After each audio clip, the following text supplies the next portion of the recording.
بسم الله الرحمن الرحيم، وأهلا بكم في أول محاضرة عن البار في برنامج سر المهنة.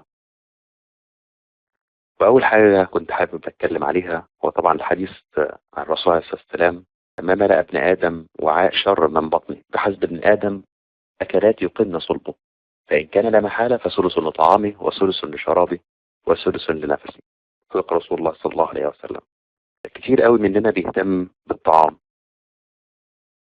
النهاردة أنا حابب إن ناخدكم معايا في جولة نجمع مجموعة معلومات نقدر نعملها زي موسوعة متكاملة عن الشرب.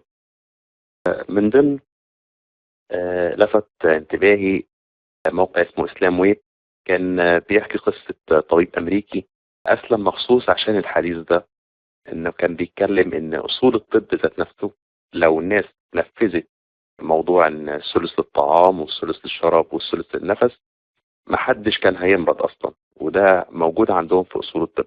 اللي هيهمنا أكتر إن شاء الله الكلام عليه العصاير، إزاي نختار الفاكهة وإزاي نعصرها، وإيه هي المواد الحافظة اللي ممكن تحطها عليه من غير ما تأثر في الفيتامينات والقيمة الغذائية بتاعت نوع الفاكهة ذات نفسه، وهل صح إن احنا ناكل فاكهة في غير موسمها ولا لأ، وايه هي الطرق بتاعت حفظ الفاكهه. وبالمناسبه الاستاذ ابو حفيظه في طريقه لذيذه قوي لموضوع الرمان، ان هو يفصص الرمان.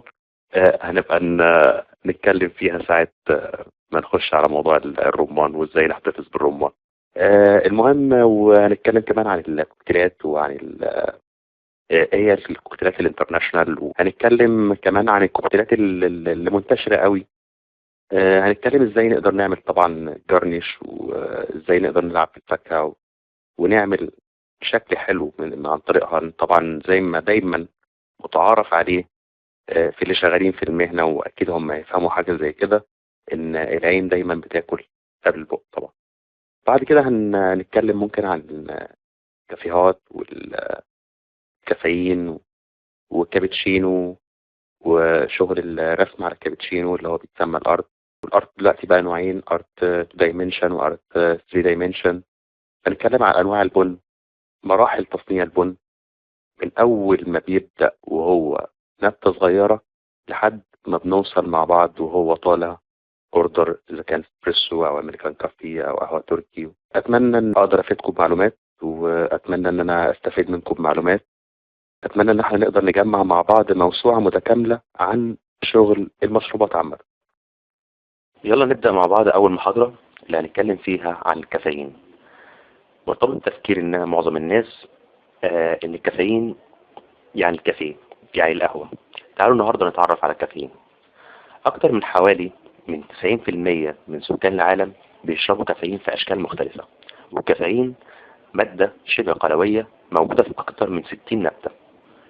أشهرها حبوب البن اللي بيتعمل منها البن التركي والبن الأمريكان وبن الاسبريسو والنسكافيه.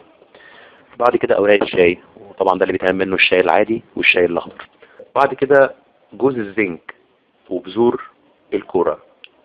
بذور الكوره وجوز الزنك الاثنين دول بيتعمل منهم الكولا بانواعها بقى، اذا كانت كوكا كولا او بيبسي اللي هو المشروب الاسود. بعد كده ثمره الكاكاو اللي بيتعمل منها الكاكاو والشوكولاته البيضاء والشوكولاته الغامقه، الشوكولاته الخام عامه. طبعا كل نبتة من دول بيكون فيها نسبة كافيين، وكمان بيتحضر الكافيين في المعامل، بيتسمى الكافيين الاصطناعي. ده معظم الأوقات بيتعمل منه الأدوية. طبعا كل نبتة من دول بيكون فيها نسبة الكافيين بنسب مختلفة. كمان نفس نوع النبتة ممكن نزود فيه نسبة الكافيين ونقلل فيه نسبة الكافيين في طريقة التصنيع ذات نفسها. حاجة اسمها بيسموها التخمير، دي بنزود فيها نسبة الكافيين. في البن مثلا بيتزود فيه نسبة الكافيين. مش عايزين نخش في تفاصيل كتير في موضوع الكافيين. تعالوا مع بعض الأول نتعرف على فوائد الكافيين. أول فايدة معانا تنبيه الجهاز العصبي المركزي. تاني فايدة يقلل من الشعور بالتعب. ثالث حاجة الشعور بالانتباه واليقظة وتحسين نظام المناعة. خامس حاجة ودي استغربت لها والحقيقة مش متأكد منها، بس بعض الأبحاث المبدئية بتقول إن الكافيين ليه تأثير مضاد لبعض أنواع الخلايا السرطانية. بس أكيد كل المدخنين مقتنعين بالمعلومة دي، عشان كده بيشربوا شاي وقهوة كتير عشان يقللوا من أضرار السجاير. بس الأكيد إنه بيحسن نظام المناعة. طب نشوف أضرار الكافيين والآثار الجانبية للكافيين. أول حاجة التوتر العصبي الشديد. أضرار الكافيين دايما هتظهر لما الواحد يزود نسبة الكافيين اللي بيشربها في اليوم.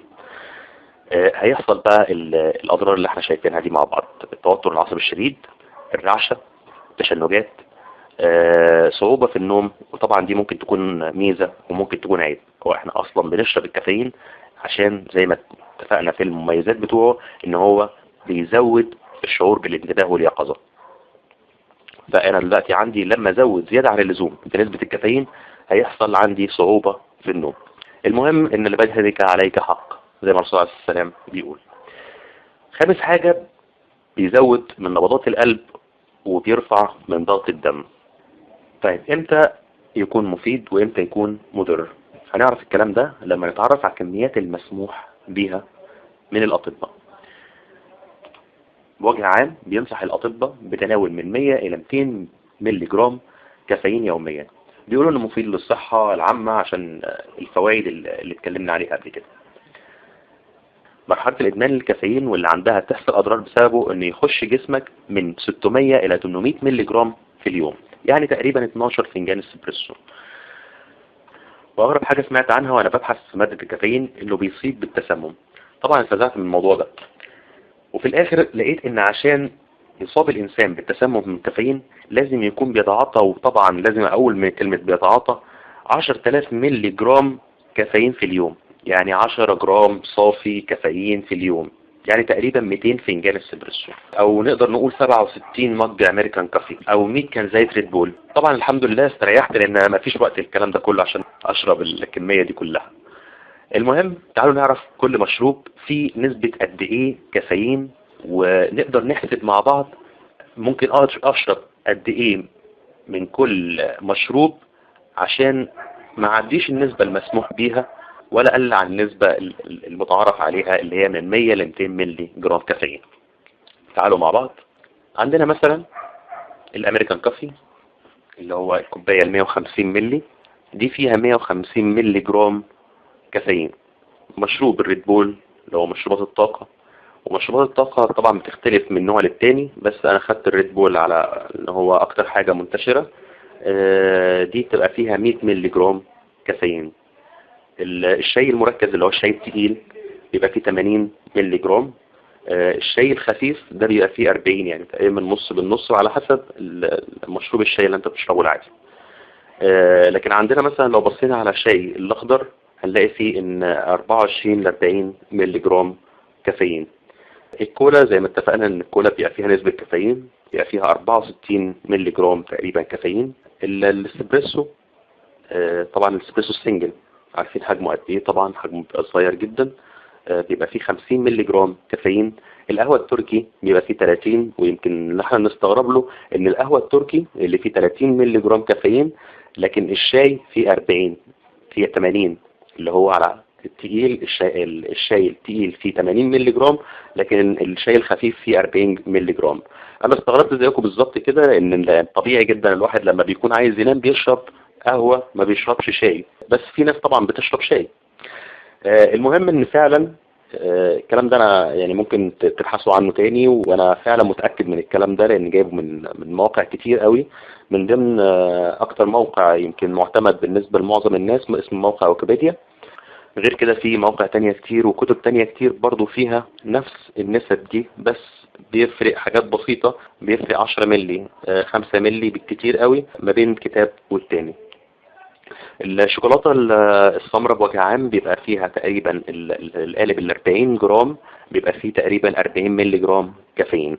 لكن عندنا مثلا الحاجات بقى اللي هي بيبقى فيها نسبة الكافيين أقل شوية. لو قلنا الاسبريسو منزوع الكافيين 30 ملي اللي هو بيتسمى اسبريسو ديكافينيتد، ال 30 ملي تو بيبقى فيهم 4 ملي جرام كافيين. الشوكولاته الكيت كات مثلا برضو دي بيبقى فيها نسبه كافيين قليله جدا، بيبقى فيها 5 جرام تقريبا كافيين.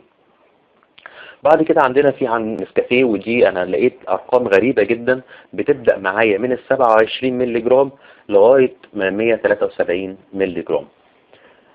خلينا ناخد المتوسط بتاعهم على حسب نوع النسكافيه. ان هو هيبقى تقريبا 100 ملي جرام في النسكافيه، يعني هيتعامل معاملة مشروب الطاقة او يتعامل معاملة الامريكان كوفي. نقدر بعد كده بعد ما شفنا الجدول ده نحسب احنا بنشرب قد ايه كافيين في اليوم. نقدر نحسب هل احنا في مرحلة السيف سايد زي ما بيقولوا، ولا دخلنا في مرحلة الادمان.